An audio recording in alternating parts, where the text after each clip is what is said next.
Hello charms, welcome to my YouTube channel. And from past many days I'm unable to post any videos because I went on vacation. So finally today I'm going to talk about how you can utilize your next few months for the preparation of board examination. As we all know that CBSE has finally decided the assessment policy, and this time CBSE is going to conduct the exams in two terms, that is term 1 and term 2. Term 1 will be objective type.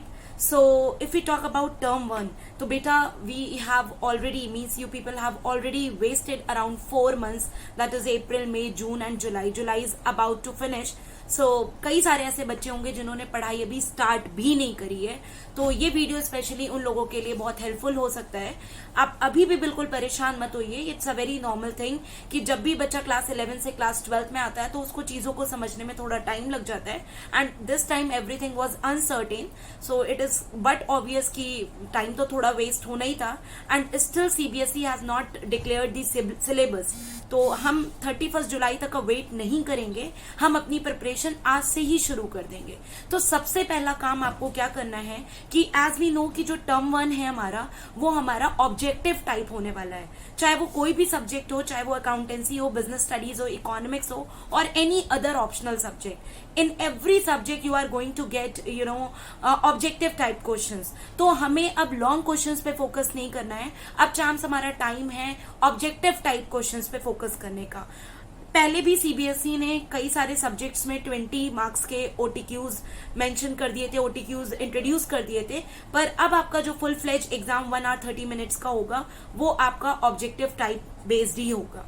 तो उसके लिए आपको क्या करना है, अब आपको thoroughly chapters को रीड करना है. अगर मैं बीएसटी की बात करूं, जैसे कि मैं आपको पहले भी बता चुकी हूं, आपको अब कीवर्ड्स पे फोकस करना है, क्योंकि ऑब्जेक्टिव टाइप क्वेश्चन किसी भी कीवर्ड से बन सकता है. तो आपका सबसे पहला फोकस होना चाहिए कि आपको चैप्टर्स को थॉरली रीड करना है.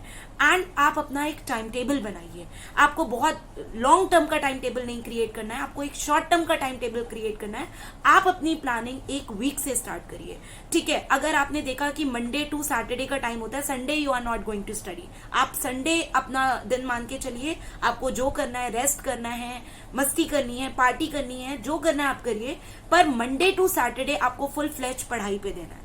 आपको करना क्या है, मंडे और ट्यूसडे को आप मेन 3 सब्जेक्ट्स ले लीजिए, वेंसडे एंड थर्सडे को नेक्स्ट 3 सब्जेक्ट्स ले लीजिए, और फिर फ्राइडे सैटरडे को 3 कोर सब्जेक्ट्स जो आपके हैं, स्पेशली जहां पर आपको प्रैक्टिस की जरूरत है, आप उन पे फोकस करिए.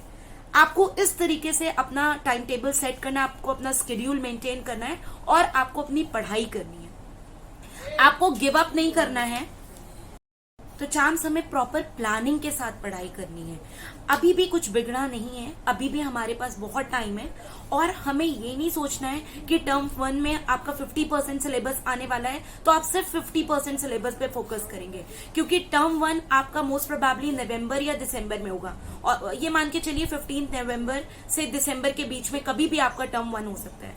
अगर आपका टर्म 1 नवंबर दिसंबर के बीच में होता है तो आपके लिए, आपके पास टर्म 2 के लिए सिर्फ दिसंबर, जनवरी और फरवरी ही बचेगा. And in 3 months it is not possible to do the preparation of next 50% syllabus because you need some time for revision also. तो आपको करना क्या है, आपको सितंबर एंड तक आपको अपना मैक्सिमम सिलेबस कवर कर लेना है, और अक्टूबर आपको अपने रिवीजन के लिए रखना है, क्योंकि 6 सब्जेक्ट्स हैं आपके पास और आपको इक्वली हर सब्जेक्ट को वेटेज देना है. You can not ignore any subject. आपको हर सब्जेक्ट को इक्वल वेटेज देना है, वेदर इट इज इंग्लिश और it is PE, that is physical education. आपको इक्वल वेटेज देना है. आपको अपने जो वीकली प्लान आप करने वाले हो, वीकली प्लानिंग जो आप करने वाले हो, उसमें आपको इंग्लिश के लिए भी टाइम निकालना है और फिजिकल एजुकेशन के लिए, या कोई आपका कोई एडिशनल ऑप्शनल सब्जेक्ट है, आपको उसके लिए भी टाइम निकालना पड़ेगा, क्योंकि आपको सारे सब्जेक्ट्स पे फोकस करना इंपॉर्टेंट है. अब ये बैलेंस स्टडीज का टाइम है, आपको बैलेंस्ड वे में पढ़ाई करनी है. और सबसे बड़ी बात यह है कि ओटीक्यूज के लिए आप बिल्कुल परेशान मत होइए. जो मेरे नेक्स्ट वीडियोस आने वाले हैं उसमें definitely I am going to cover OTQs of business studies and accountancy, so there is no need to worry about it. Okay, and the main thing which you all have to do, that you have to make a plan, you have to make a schedule, and the proper planning is really very important now. क्योंकि अगर हम planning से काम नहीं करेंगे चाम्स, तो जैसे हमने अपने पास 4 मंथ्स वेस्ट करे हैं, हम आने वाले भी अपने सारे मंथ्स वेस्ट कर देंगे. तो हमें टाइम वेस्ट नहीं करना है. और ये बहुत ही अच्छी बात है कि आपका 2 टर्म्स में एग्जाम होने वाले हैं, टर्म 1 और टर्म 2 में. आपको सिर्फ 50% की प्रिपरेशन आपको टर्म 1 के लिए करनी है और 50% टर्म 2 के लिए. But we know that term 2 के लिए हमें ज्यादा टाइम नहीं मिलने वाला है, तो हम एडवांस में ही प्रिपरेशन कर लेंगे. ओके चाम्स? सो चाम्स, आपको टेंशन लेने की बिल्कुल भी जरूरत नहीं है. अभी भी हमारे पास इनफ टाइम है, हम प्रिपरेशन कर सकते हैं. अगर हमारे सामने एक चैलेंज आया है, एक न्यू पैटर्न आया है, सीबीएसई ने नया पैटर्न इंट्रोड्यूस किया है, तो हम उस पैटर्न को एक्सेप्ट करेंगे, क्योंकि हमें एग्जाम तो देना ही पड़ेगा. हमारे पास कोई और ऑप्शन नहीं है. तो डरने की कोई भी बात नहीं है. आप चिल करो, रिलैक्स रहो, और बस ये सोचो कि मुझे अपना बेस्ट देना है. और उस बेस्ट को देने के लिए बस आपको एक स्ट्रैटेजी बनाने की जरूरत है, आपको एक छोटी सी प्लानिंग की जरूरत है. और वो प्लानिंग आप बहुत आसानी से कर सकते हो, क्योंकि कॉमर्स के बच्चे प्लान बनाने में, स्ट्रैटेजी बनाने में बहुत ही माहिर होते हैं. तो इस चीज के लिए आप बेफिक्र हो जाइए कि आप नहीं कर सकते हैं. और डरने की बिल्कुल बात नहीं, क्योंकि बहुत लोग कह रहे हैं अरे अब तो बहुत डिफिकल्ट हो जाएगा पास होना, ये हो जाएगा, वो हो जाएगा. कई टीचर्स, कई लोग आपको डरा भी रहे होंगे. तो डरने की बिल्कुल भी जरूरत नहीं है. बिल्कुल रिलैक्स रहिए, क्योंकि पहली बार इस तरह का असेसमेंट पैटर्न इंट्रोड्यूस हो रहा है. तो सीबीएसई भी बहुत मींस एवरेज ही पेपर रहेगा, ऐसा पेपर नहीं आएगा जो आप ना अटेम्प्ट कर सको. तो बिल्कुल रिलैक्स हो जाइए, प्रॉपर प्लानिंग के साथ पढ़ाई करिए. आपके पास अभी भी अगस्त और सितंबर है. Even you may take half of October also.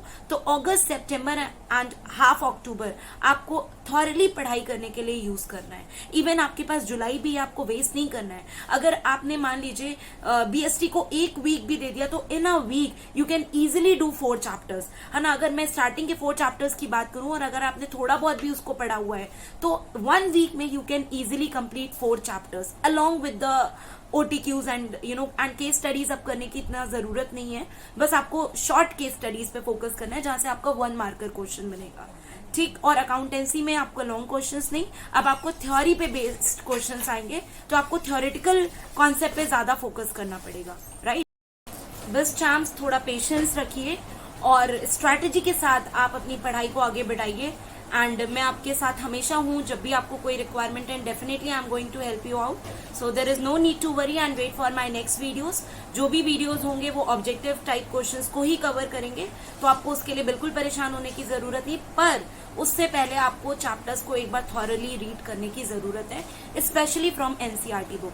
आप अपने थ्योरी सब्जेक्ट्स के लिए एनसीईआरटी पे फोकस करिए, क्योंकि एनसीईआरटी से ही कीवर्ड्स आपको मिलेंगे. और आप अपने कीवर्ड्स को प्रॉपरली हाईलाइट करिए, कहीं नोट कर लीजिए, तो वो आपको और ज्यादा हेल्प करेंगे रिवीजन के टाइम पे.